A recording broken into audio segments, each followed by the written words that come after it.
अच्छा, कभी सोचा है कि कामयाबी का सबसे बड़ा राज क्या हो सकता है? क्या वो सिर्फ मेहनत करना है या कुछ और?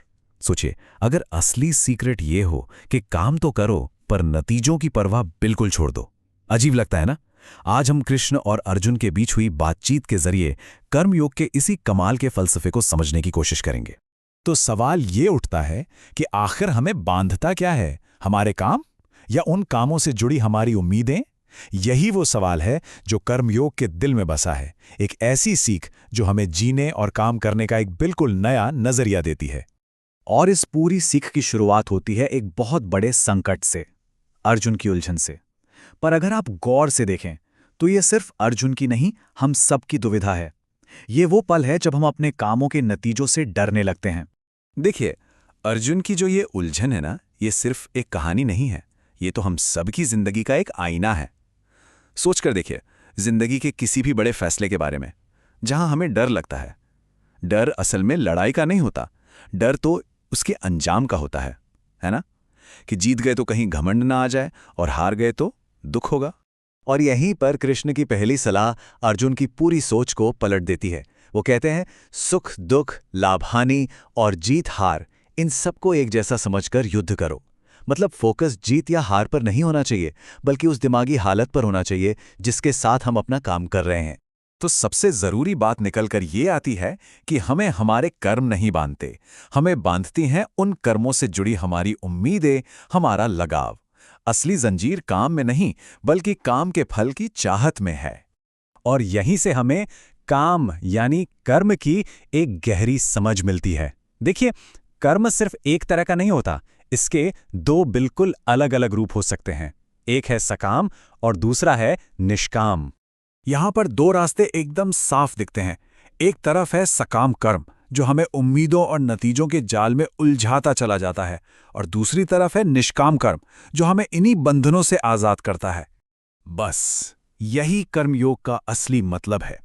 ये एक ऐसा तरीका है जिसमें हम दुनिया में रहते हैं, सारे काम करते हैं, लेकिन अंदर से, मन से एकदम शांत और डिटैच्ड रहते हैं। अच्छा, तो सवाल यह है कि जो इंसान इस रास्ते पर चलता है वो दिखता कैसा है? क्या वो कोई साधु संत है जो समाज छोड़कर कहीं दूर चला गया है? कृष्ण का तर्क यहाँ बहुत ही गहरा है। वो कहते हैं कि कर्म से भागना तो कोई हल ही नहीं है, बल्कि जब अच्छे और काबिल लोग अपनी जिम्मेदारियों से पीछे हटते हैं तो दुनिया गलत लोगों के हाथ में चली जाती है और इसी से अन्याय बढ़ता है। तो यहाँ एक कर्मयोगी की पूरी तस्वीर साफ हो जाती है। वो समाज का सबसे असरदार इंसान इसलिए बन पाता है क्योंकि उसका मकसद अपना फायदा देखना नहीं, बल्कि सिर्फ अपने कर्तव्य को पूरा करना है। पर इस पूरे दर्शन के पीछे की वजह क्या है? मतलब फल की इच्छा से आखिर होता क्या है? आइए अब उस खतरनाक साइकिल को समझते हैं जो किसी भी चीज से लगाव होने पर शुरू हो जाती है। ये जो सीक्वेंस है, ये एक साइकोलॉजिकल डोमिनो इफेक्ट की तरह काम करता है। ये दिखाता है कि कैसे एक छोटी सी इच्छा अगर वो पूरी ना हो तो वो पहले गुस्से में, फिर भ्रम में और आखिर में खुद के विनाश की वजह बन सकती है। और अब हम इस पूरी शिक्षा के उस शिखर पर पहुंचते हैं जहां से सब कुछ साफ हो जाता है। कर्मयोग का वो सिद्धांत जो सबसे ज्यादा मशहूर है। बस इस एक लाइन में बहुत गहरी बात छिपी है। हमारा अधिकार सिर्फ और सिर्फ कर्म करने पर है। ये हमें याद दिलाता है कि असल में हमारे कंट्रोल में सिर्फ एक ही चीज है। और ये रहा वो शक्तिशाली श्लोक जो पूरे फलसफे का सार है। इसमें तीन बातें हैं। पहली, अपना कर्तव्य करो। दूसरी, फल की इच्छा मत करो। और तीसरी, जो कि बहुत जरूरी है, कर्म न करने के विचार से भी मत चिपको। तो सबसे अहम बात है ये बैलेंस्ड रास्ता। ये एक कॉल है एक्शन लेने के लिए।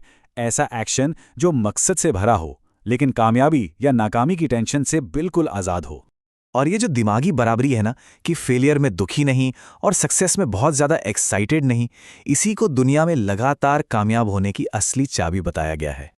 और आखिर में ये सदियों पुरानी सीख हमारे लिए यही एक सवाल छोड़ जाती है कि हम अपनी रोज़मर्रा की ज़िंदगी में अपने छोटे बड़े कामों में इस आज़ादी देने वाले सिद्धांत को कैसे लागू कर सकते हैं।